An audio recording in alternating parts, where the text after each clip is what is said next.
चिन्ह है और दोनों के कलेवर नख चिन्हों से चिन्हित है और दोनों ही अलसाए हुए हैं और वेश विन्यास शून्य है। वेशभूषा सब एकदम अस्त व्यस्त हो गए,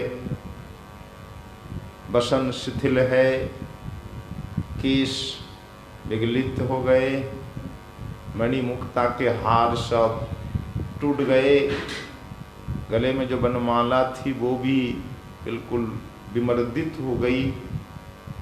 तो यह सब दशा देखकर सखियां हंसने लग गई और शैया में भी निशान, आज भी जाते हैं दर्शन करते निधिवन में, सेवा कुंज में, शैया में भी ऐसे दर्शन होते हैं। सखियों ने देखा कि श्याम सुंदर के अंग में तो है ही, राधा रानी के अंग में भी ये सब चिन्ह है। श्याम सुंदर की शैया के मध्य भाग में देख रहे हैं, युगल सरकार के शैया के मध्य भाग में कहीं तो कुमकुम का चिन्ह है, घने कुमकुम का, राधा रानी के चरणों के महावर का अलता का चिन्ह है, कहीं सिंदूर का, कहीं चंदन, कहीं काजल आदि चिन्हों से परिशोभित है शैया। तो सखियां शैया को भी राधा रानी के रूप में ही देख रही है। देखो राधा रानी की जो शोभा है, आज जो दशा है, शैया की भी वही दशा और शोभा है। राधा रानी भी काजल से शोभित है, चिन्ह आदि से, ठीक उसी प्रकार शैया भी उसी प्रकार शोभित है। बासी फूलों से, तंबुल राग से, काजलों से, नाना प्रकार चिन्हों से चिन्हित है राधा रानी जैसी ही। तो श्री श्याम सुंदर कुछ कहना चाहते थे और इसलिए कहेंगे, सखियों के सामने परिहास करेंगे ताकि राधा रानी के मुख में कुछ भाव दिखे, यानी क्रोध, कुटिल कटाक्ष करे मेरे प्रति, एक रसास्वादन की इच्छा ऋषिकेंद्र चुरामणि श्याम सुंदर हृदय में सदा रहे है। तो राधा रानी के बदन माधुरी का पान करने के लिए ठाकुर ने, श्री श्याम सुंदर ने सखियों को अपना वक्षस्थल दिखाया। देखो सखियां, ये तुम्हारी सखी वृषभानु किशोरी की ये करतूत है। देखो मेरे वक्षस्थल में कितने कितने चिन्हों से चिन्हित किया है। देखो जब प्रातः काल हो जाता है, चंद्रमा अपने भवन को जाने को तैयार होता है, चंद्रमा के वियोग में विशाखा नक्षत्र व्याकुल हो जाती है, तब आकाश रूपी चित्रपट में सैकड़ों इंदुलेखा चित्रित कर देती है। ठीक उसी प्रकार तुम्हारी सखी, ये भी राधा नाम है, विशाखा का एक नाम राधा है, इसने मेरे वियोग के भय से, प्रभोर हो गया, मुझे जाना है, इस वियोग के भय से मेरे दर्शन हेतु मेरे वक्षस्थल रूप आकाश चित्रपट में सैकड़ों इंदुलेखा देखो चित्रित कर दी, चंद्ररेखा जैसी, चंदन से, कुमकुम से, देखो मेरा वक्षस्थल। अब सखियां खूब हंसने लगी और राधा ने तब एकदम कृष्ण के प्रति कुटिल कटाक्ष कर देख रही है। इसका भाव है तुम क्या बोलना चाहते हो, ये सब रहस्य की बात क्यों कह रहे हो। उस समय राधा रानी के मुख में कौन कौन से भाव थे।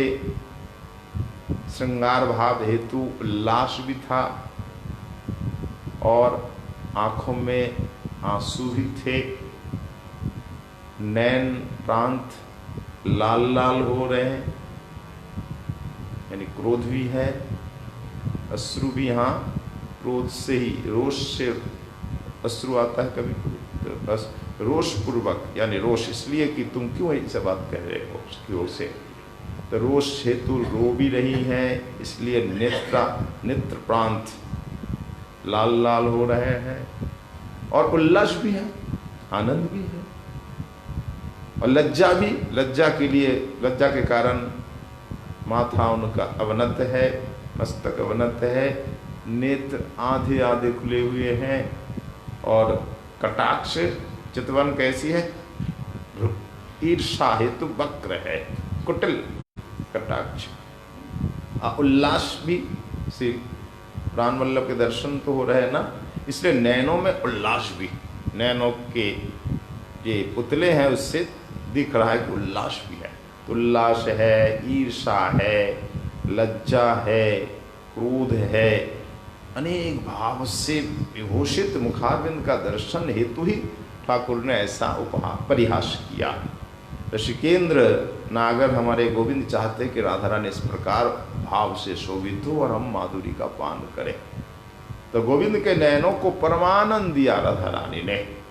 इस प्रकार करके अब भोर हो गया है, प्रेम सुख सागर में निमग्न है सखियां एवं श्री राधा गोविंद। अब जाना है घर। तो बता रहे हैं इत्थम यथा प्रेम सुखाब्धिमग्नयो प्रगीतनिम विभ्रम माधुरीं तयो निपीय सखः प्रमोदोन्मदास्तदा तदात्त योग्या चरणम विशस्मरु। प्रेम सागर में निमग्न जुगल सरकार प्रियतम, साथ ही सखियां भी निमग्न हो गई। आनंद रस सिंधु में सब निमग्न हो गई। घर जाना है सब भूल गई। वृंदा देवी चिंतित हो गई। देखो जग तो गए प्रियतम, पर सखियां जाकर तो सब के साथ एकदम निमग्न हो गए आनंद सिंधु में, सब भूल गई।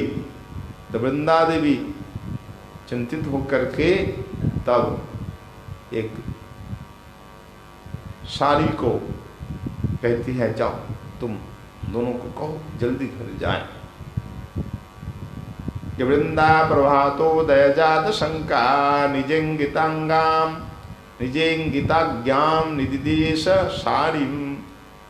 तो वृंदा देवी शंका से आकुलित मानस से राधा गोविंद को लीला सागर में मग्न देखकर सखियों को भी प्रेमोन्माद में एकदम अंधी देख करके चिंतित हुई और उनके इशारे को जानने वाली जो सारी है, सारी के लिए आदेश दिया, सारी तुम शीघ्र जगाओ, इनको चेत कराओ, जल्दी घर जाएं।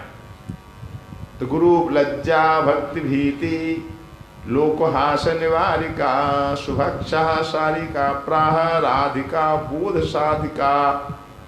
गुरु लज्जा, भक्ति की भीति और लोकहास्य निवारिका, ये तीनों ये सारी कह रही है।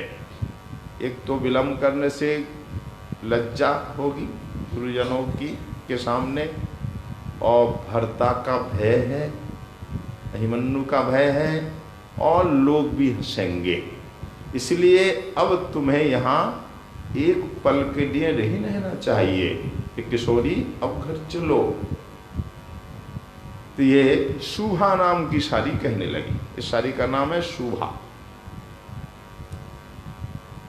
क्या आगंताग्राहयित्वा तब पतिरधुना गोष्ठतः क्षीरभारान् उत्थिष्ठोत्थिष्ठ राधे तदिह कुरुगृहे मंगलम वस्तु पूजाम। इत्थम जावद्धवम्बा तव नहीं शयनादुत्थिता व्यावदन्ति तावश्चय्यानिकेतं ब्रजसखी निभृतं कुंजतः कंज नेत्रे। ये शुभा नाम की सारी पक्षी क्या कह रही है राधा रानी के लिए, हे सखी, हे कमल नैनी, देखो तुम्हारी सास तुमको जगाने आने वाली है। जब तक जगाने नहीं आती है उससे पहले तुम घर चले जाओ। तो सास आगे क्या कहती है, जैसे उस शुक ने कहा था ठाकुर के लिए, हे श्याम सुंदर जल्दी जाओ, यशोदा मैया तुमको जगाने आ रही है पूर्णमासी जी के साथ। यशोदा क्या कह रही थी उस समय, दासियों दासियां दासियों दासियों सुनो, धीरे धीरे दही मंथन करो, मेरो लाला सो रहे हो, जग नहीं जाए। देखो दिन में गाय चराने जावे ना गाय चरा में वन में भ्रमण करते कर थक जाएं और थक करके लाला मेरो सो रहे है, इसलिए बहुत धीरे धीरे आवाज नहीं हो। दासियों को इतना कहकर यशोदा जी शयन कक्ष जाती हैं श्याम सुंदर को जगाने, अपने लाला गोपाल को जगाने। पूर्णमासी जी भी आ गई दर्शन करने। तो शुक ने कहा देखो मैया आ रही हैं, ऐसा कह करके तुम्हारे शयन कक्ष में, इसलिए मैया आने से पहले तुम चले जाओ, निकुंज से नंद भवन चले जाओ और शयन कक्ष में जाके सो जाओ। ठीक इसी प्रकार सारी कह रही है किशोरी तुम्हारी सास जटिला भी आ रही तुम्हें जगाने। क्या कहती है? ही राधे,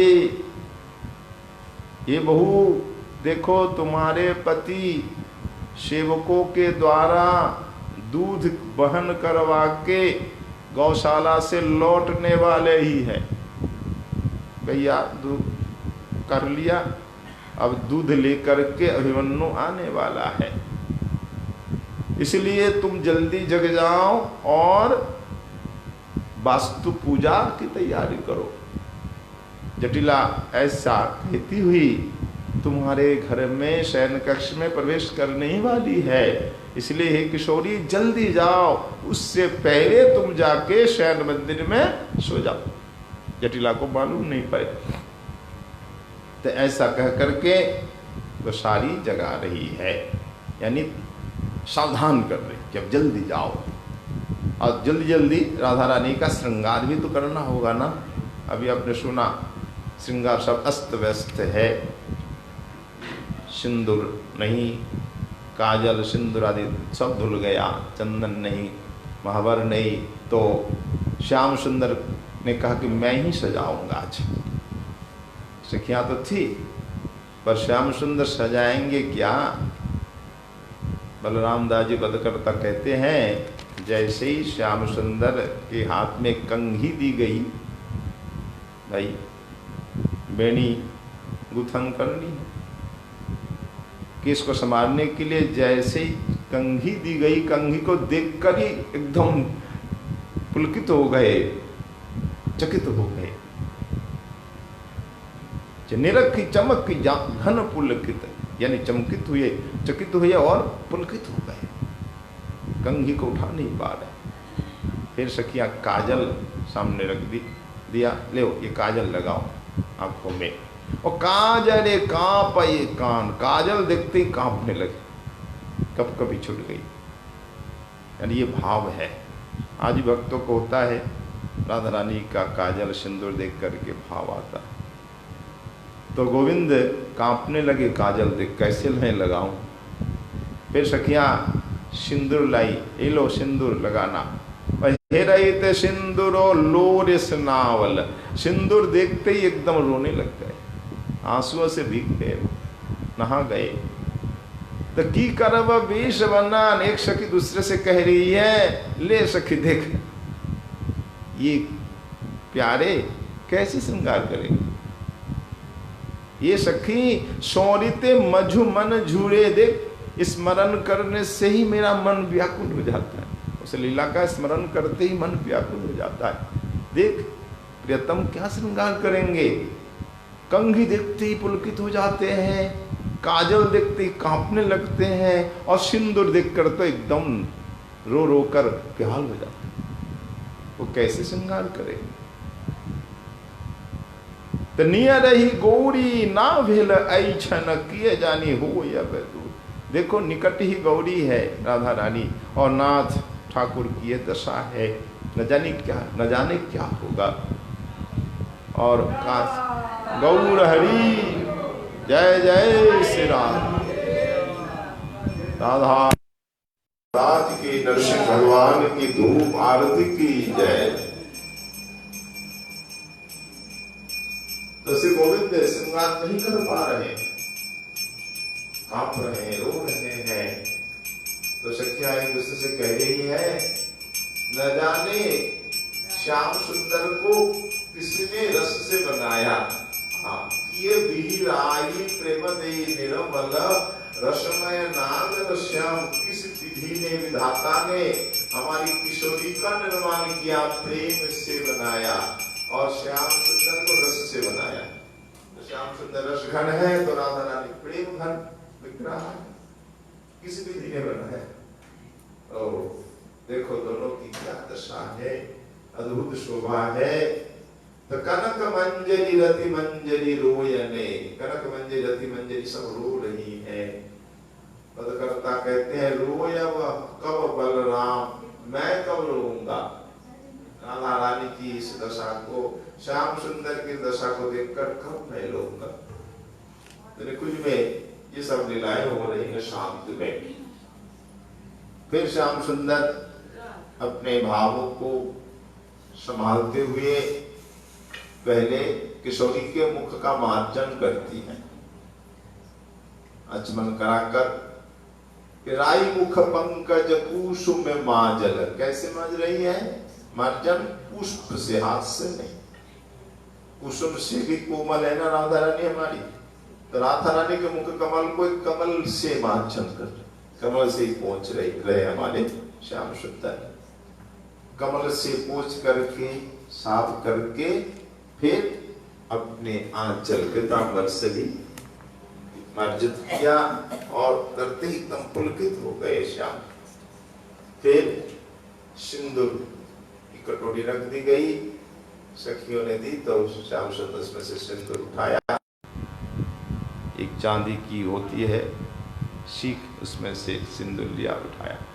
निरमित सिंदूर जतन निवारहि निर्झर नयन कलोल। सिंदूर लिया पर दिख नहीं रहा, आंखों से आंसू बह रहे, सिंदूर लगा नहीं पा। भाव ऐसा होना चाहिए। श्रृंगार के समय सखियों का भी ऐसा भाव होता है, लगा ही नहीं पा रहे, बार बार आंसुओं को पोंछ रहे, बार बार पोंछ रहे। उरमज निरमजी आरती सायरे, आरती सागर में, प्रेम सागर में श्याम सुंदर डूब रहे, फिर ऊपर आ रहे हैं। ऐसे ही प्रेम सागर में सराबोर हो रहे, बहुत प्रयास करके फिर धीरे धीरे विश्व का निर्माण किया। अंजित लोचन दुहु दुनयन छल छल, करम घरम जल चोरी। अब सखियों ने दिया, लो ये काजल लो, आंखों में लगाओ। और काजल हाथ में लिया, लगाते गए तो आप फिर रो रहे, फिर पसीना आ रहा है। बहुत प्रयास करके अपने भावों को संभालते हुए, कभी कांप रहे हैं, कभी रो रहे हैं, कभी पसीना आ रहा है, कभी पुलकित हो रहे हैं। वो जैसे तैसे फिर काजल लगाया, सिंदूर लगाया, बेनी गुथन के संहारे, फिर वस्त्र पहनाए, ओढ़नी ओढ़ा दिया। तो जब ओढ़नी उड़ाने गए तो बसन परायिद मुगधल नाग रथम बिरहल जब नाह। जैसे ही ओढ़नी उड़ाने गए एकदम स्तब्ध हो गए, उसमें स्तंभ भाव आया। बहुत देर तक खड़ी रही। तब रंग देवी सखी पास में देख रही है, तो कुटिल कटाक्ष करके कि प्रियतम कर क्या रहे हो, जल्दी करो। तब दिठी कुंचता कुंचता रंग देवी सखी, तही बलराम सुख चाह। रंग देवी कुटिल नयनों से ठाकुर से कह, जल्दी करो, क्या कर रहे हो, जल्दी श्रृंगार करो। एक बार तो किया, फिर वो मिट गया, फिर दोबारा कर रहे। हरि निज आचर राय मुख मूछई, कुमकुम तनु पुन माजी। अपने आंचल से मुख मार्जन करके, पोंछ करके, फिर कुमकुम लेप किया। राधा रानी के मुखारविंद में कुमकुम लगाया। फिर अलका तिलका दई शीथी बनावली, बनावई की चीकुरे कर विपुन कवरी पुन साजी। फिर अलका तिलक लगाया, सिंदूर शीथी पर सिंदूर दिया। फिर केश को संहारे, बेणी गुथा। कतहु जतन करी उर पर लेखई, मृगमद चित्र कपात। बहुत प्रयास करके सिंदूर, काजल, चरणों में अलता, महावर आदि लगाए। वक्षस्थल पर मृगमद चित्र विचित्र अंकित किया कस्तूरी से। चरणों में, दोनों चरणों में मंजीर यानी नूपुर पहनाए, वक्षस्थल पे हार पहनाए मोती के मणि के। अब राधा रानी सज गई, बहुत प्रयास करके अब सज गई। तब किशोरी सखी ने एक पान की बीड़ा लो, अब राधा रानी के मुखारबिंद में दो। तो हाथ कांप रहे हैं, कांपते हुए हाथ में तंबुल मुंह में दिया। देख करके निचनी तनु अपने आपको राधा रानी के चरणों में समर्पित कर दिया। एक किशोरी मैं आपका, मैं आपका ही।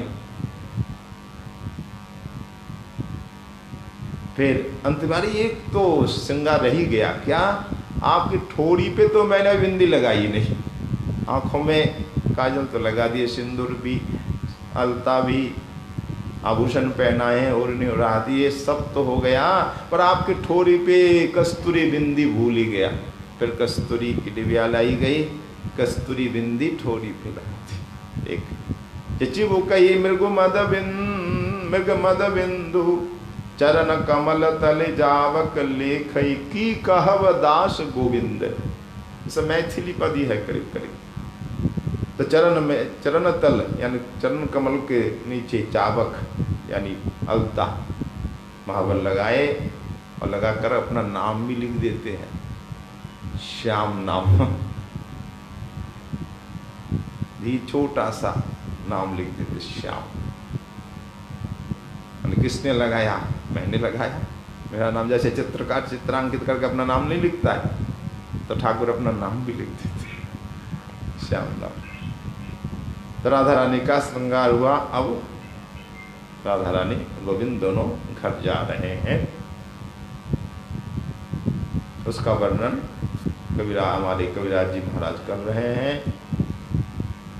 जब साड़ी दोनों को सावधान किया कि जटिला आ रही है, तब किशोरी चलने को तैयार होती है।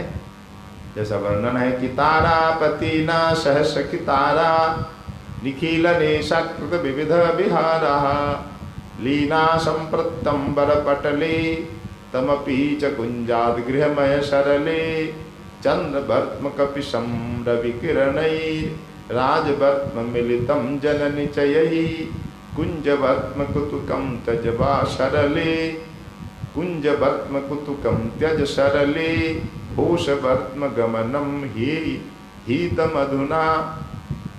दशारी कह रही है, हे सरले, राधा रानी बड़ी सीधी सादी है, भोली भाई। हे सरले, देखो ये तारा चंद्रमा के साथ रात्रि विहार को समाप्त कर ये सब लय प्राप्त हो रहे। देखो आकाश में न तो चंद्रमा है न तारा दिख रहे हैं, ये सब घर चले गए हैं। हे किशोरी, तुम अभी भी कुंज में हो, तुम चलो अब निकुंज का परित्याग करो और घर चलो।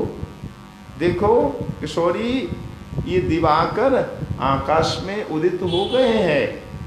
दिनकर के किरण जाल से ये आकाश का मार्ग कपिश वर्ण हो गया, लाल हो गया।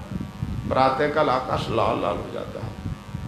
अब चंद्रमा नहीं है, दिनकर के किरण जाल से आकाश पथ कपिश वर्ण हो गया और राजपथ जन समूह से समाकीर्ण हो गया, यानी राजपथ में आवागमन चालू हो गया, लोग जब आ रहे हैं जा रहे हैं। और कुंज पथ में बैठे अभी भी।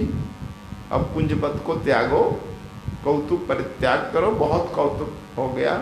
अब शीघ्र कुंज को त्याग करके गोष्ठ पथ गमन करो।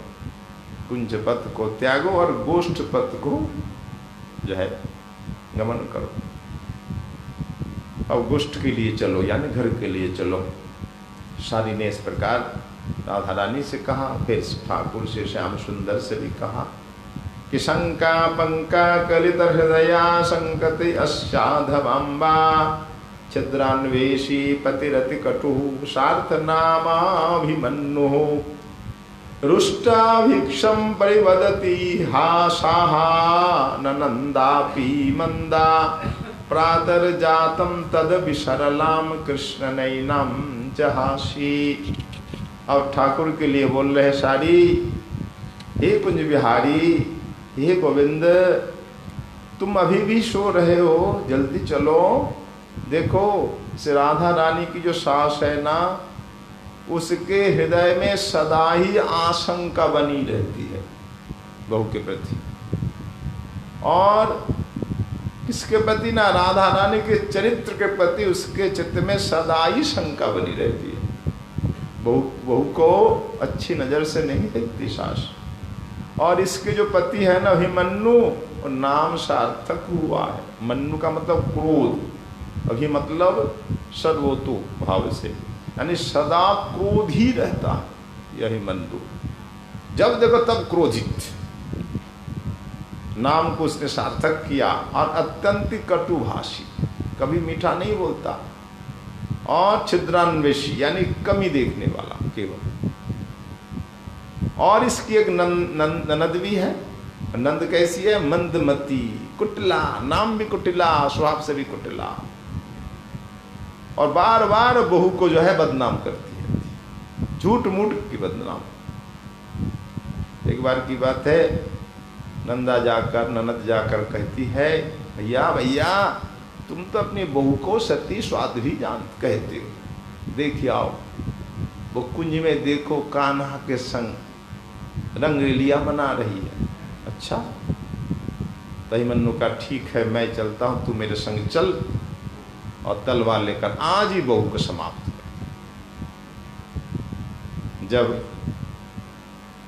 कुटिला लेकर आती है कुंज में, तल कुटिला बाहर, जाओ तुम देखो बहू क्या कर रही है कुंज में। तब श्याम सुंदर नहीं दिखे कुटिला को, अभिमन्यु को। श्याम सुंदर बन गए काली। और राधा रानी काली के चरणों में पुष्प देकर पूजा कर रही है। अभिमन्यु बोला, अरे ये तो मेरी आराध्या इष्ट है काली, वो देवी भक्त था, मेरी माँ की पूजा कर रहा है मेरी बहू, तो बहुत अच्छी बात है। फिर उल्टा पड़ गया कुटिला पर और डांटने लग गया, जो तू इस प्रकार बहू को बदनाम करती है, बार बार मेरी पत्नी को बदनाम करती है। देखो मेरी पत्नी देवी की पूजा कर रही। तो कृष्ण उस समय काली बन गए। कृष्ण काली रूप है ना। तो ठाकुर ने इस प्रकार बचा दिया रहा। एक परकिया लीला यहाँ है, पुराणों में ही वर्णन है रस वृद्धि के लिए। वास्तव में राधा रानी तो कृष्ण की ही है, राधा कृष्ण अभिन्न है। पर अभिमन्यु के साथ एक विवाह दिखाया गया है, वो भी छाया के साथ, राधा रानी नहीं, छाया। जैसे रावण सीता को नहीं हरा, छाया को, तो छाया राधा रानी के साथ विवाह हुआ था अभिमन्यु का।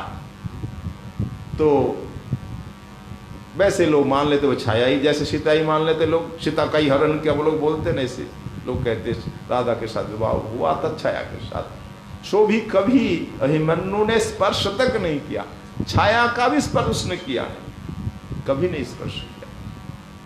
परम सती नारी ब्रज में एक राधा ही थी। जब परीक्षा हुई, सती नारी की परीक्षा होगी। कैसी परीक्षा? 1000 छेद वाले घड़े में पानी भर के लाना। 1000 छेद पानी भर के कौन ला सकती है? मतलब ब्रज में तो बड़ी बड़ी सती साध्वी है, सबकी आज परीक्षा होगी। एक एक कर सब जाती है, जटिला कुटिला से लेकर, पर कोई पानी भर के नहीं ला सकती। सब घड़ा खाली हो जाता, आते आते घड़ा खाली। अंतिम में बारी आई राधा रानी की। राधा रानी से कृष्ण का नाम गाती हुई यमुना जी गई और घड़ा भरा और कृष्ण का नाम लेती हुई, स्मरण करती हुई आया, ज्यों का त्यों भरा हुआ घड़ा रख दिया। बोलो राधा रानी की जय। तो तब से राधा रानी के प्रति जो शंका थी ना, सब मिट गई अभिमन्यु की, लोगों की। जो परम सती नारी है कोई तो राधा रानी।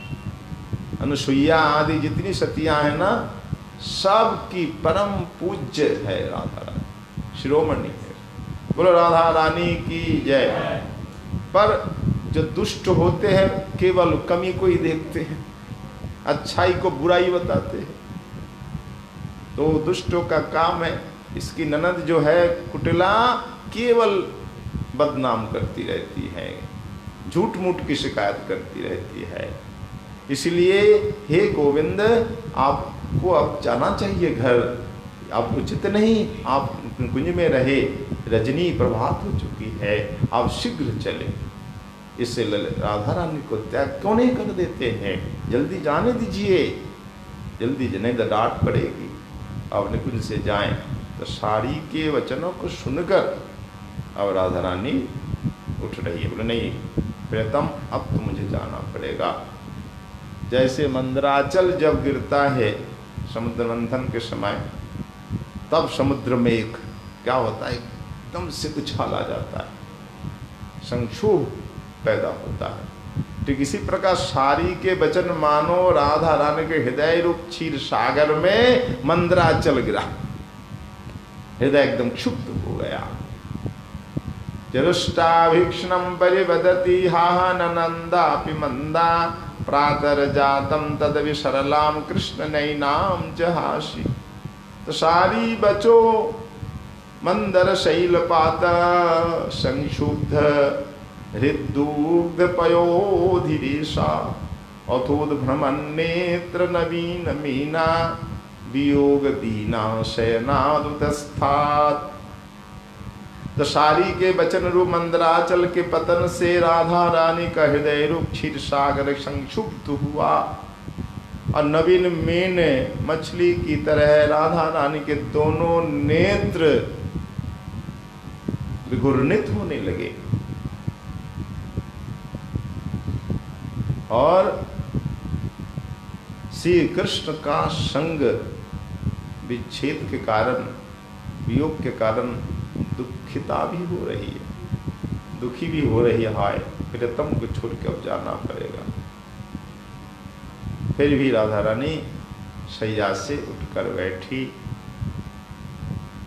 यानी शैया से नीचे आ गई। अब तक शैया में बैठी थी, और श्री कृष्ण भी शैया से उतरे, पर उतरते समय वस्त्रों की अदला बदली हो गई।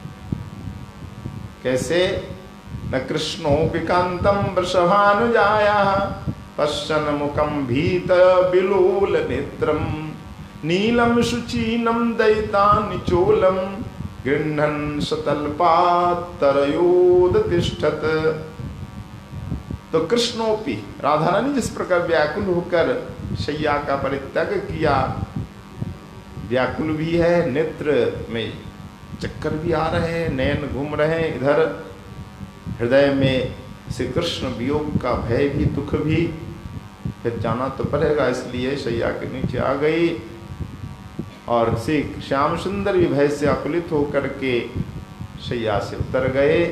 पर उतरते समय वृषभानंदिनी के चंचल नेत्र नित्य चंचल हो रहे थे, और मुख के कमनीय शोभा का दर्शन करते करते विभोल हो गए। राधा रानी के मुख की शोभा और चंचल नेत्रों के दर्शन करते करते श्याम सुंदर ऐसे विमुग्ध हो गए, भूल ही गए मैं किसका वस्त्र पहन रहा। तो राधा रानी की जो नीली ओढ़नी है उसे ही उठा ली। नीली ओढ़नी कोई पीताम्बर मान करके पहन लिया और जाने लगे। और राधा रानी ने भी ऐसा किया, श्याम सुंदर की पीताम्बरी ओढ़ ली। तो राधा रानी ने पीताम्बरी और श्याम सुंदर ने राधा रानी की नीलांबरी ओढ़ ली। अब दोनों अब घर जाने लगे, शैया से उतरकर अब घर की ओर जाने लगे। सखियां भी साथ में हैं कि परिवर्तित संव्यानौ मिथस्तावत संकितौ परस्पर करालंबो निरगाताम निकुंजतः। निकुंज सब जा रहे हैं, निकुंज से जब जा रहे हैं दोनों के उत्तरीय जो है अदला बदली हो गया, पर किसी को पता नहीं। पर राधा गोविंद एक दूसरे के हाथ पकड़ कर चल रहे हैं कि जब तक मार्ग नहीं आ जाता है अलग अलग नंदगाम का जाल का, तब तक हाथ पकड़ के ही चले। बात करते हुए हाथ पकड़ के दोनों चल रहे हैं। निकुंज से और सखियां पीछे पीछे चल रही हैं। श्री गोविंद राधा रानी के बाएं हाथ को पकड़ा और दक्षिण हाथ में बंशी है। कुंज से गमन कर रहे हैं, मानो विद्युत माला जरित जलधर। राधा रानी विद्युत है तो श्याम सुंदर मेघ है, उस प्रकार शोभा यहाँ हो रही है। सखियाँ हाथ में लेकर के सेवा की सामग्रियाँ लेकर चल रही है। किसी के हाथ पे स्वर्ण भृंगार है, सोने का भृंगार जिसमें जल रखा जाता है। पहले भृंगार कहा जाता था, आजकल क्या कहेंगे, जिससे आप जल देते हैं ना, जग वगैरह बोलते हैं या गंगा जली बोलते हैं। पहले ज़माने में सोने का भृंगार होता था, एक लोटा जैसा ही बड़ा सा, तो उसमें से नली भी होती जल डालने के लिए। गंगा सागर जैसा तो नहीं होता था, गंगा सागर तो अलग टाइप का है, वो गोल टाइप का होता है, मुंह भी बड़ा होता था, एक नली भी। तो जल का भृंगार लेकर के सखी चल रही है। कोई स्वर्ण दंड, सोने का दंड, यह मतलब चमर का दंड कैसा है, सोने का, सोने से मरा हुआ चमर लेकर चल रही है। कोई सखी दर्पण लेकर चल रही है, और कोई विचित्र विमल चंदन का पात्र, कजरोठा बहुत प्रकार की जो श्रृंगार सामग्री है, किसी में काजल है, किसी में अलता है, किसी में सिंदूर है, श्रृंगार सामग्री, किसी में चंदन, किसी में कुमकुम, किसी में मृगमद, कस्तूरी, कपूर आदि, ये सब पात्र लेकर चल रही हैं। कोई मणि खचित तांबुल पात्र, जिसमें तांबुल की बीड़ा रखे जाते हैं ना, वो पात्र भी कैसा तांबुल का, बहुत सुंदर डिबिया, वो मणि खचित, मणि में। यहाँ जो भी बर्तन है सोने के ही है अधिकतर, कोई चांदी के, बाकी सब सोने के ही बर्तन है। और सोने ही नहीं, उसमें सोने के में फिर मणि जटित है, मुक्ता है, किसी में हीरा, मणि, माणिक जटित, बहुत सुंदर तांबुल का पात्र लेकर सखियाँ चल रही हैं। और एक सखी पिंजरा में साड़ी को लेकर, राधा रानी को साड़ी को साथ लेकर चलती है जहाँ जाती है। राधा रानी की सिखाई हुई साड़ी मंजुभाषिनी, पिंजरा में, पिंजरा भी कैसा, सोने का, कहा ना, यह सब सोने का, सोने के नीचे कुछ, तो स्वर्ण पिंजरा में साड़ी को लेकर चल रही है। और सखियाँ पीछे पीछे आनंद पूर्वक कुंज भवन से अब बाहर आ गई राजमार्ग पर। यहाँ वर्णन है 2 श्लोकों में, राधा प्राणिम सभ्य असभ्य पाणौ बिभ्रत वेणुम कृष्ण रेजे कुंजान निर्जन जदवद विद्यून माला श्लिष्ठाम भूदा हैमं भृंगारमेका व्यजनमथ परा स्वर्णदंडम दधाना काव्यादर्शम सुदृशम शुभुस्तृणमलयजाम अत्र मन्या विचित्रम काचित्ताम्बूलपात्रं मणिचितमपरा शारिकां पंजरस्था मित्थं सखः कियत्यः प्रमुदित हृदया निर्जजु कुंज गीहात्। तो सभी सामग्री को लेकर सखियां कुंज भवन से बाहर निकली आनंदित हृदय से। सामने जुगल सरकार प्रियतम एक दूसरे हाथ पकड़ कर चल रहे हैं, सखियां पीछे पीछे समस्त सामग्रियों को लेकर चल रही हैं। कल पुनः सुनेंगे ये सखियां विद्युमन वन से अलग हो जाएंगी, राधा रानी को लेकर सखियां जाब में आ जाएंगी और श्याम सुंदर नंद भवन में नंदगांव में जाकर सो जाएंगी। राधा रानी आकर सो जाती है। तो निशांत लीला का अगला वर्णन जिस प्रकार ग्रंथकार चरण कविराज गोस्वामी जी महाराज कर रहे हैं, उनकी कृपा के आशीर्वाद से पुनः कल स्वादन का प्रयास होगा। आज श्री गोविंद लीलामृत स्वादन का यहीं पे विश्राम होता है। बोली श्री गोविंद लीलामृतम की, कृष्णदास कविराज गोस्वामी महाराज की, श्री राधा नयनानंद जी महाराज की, आज के आनंद की जय जय श्री राम। गौर हरि।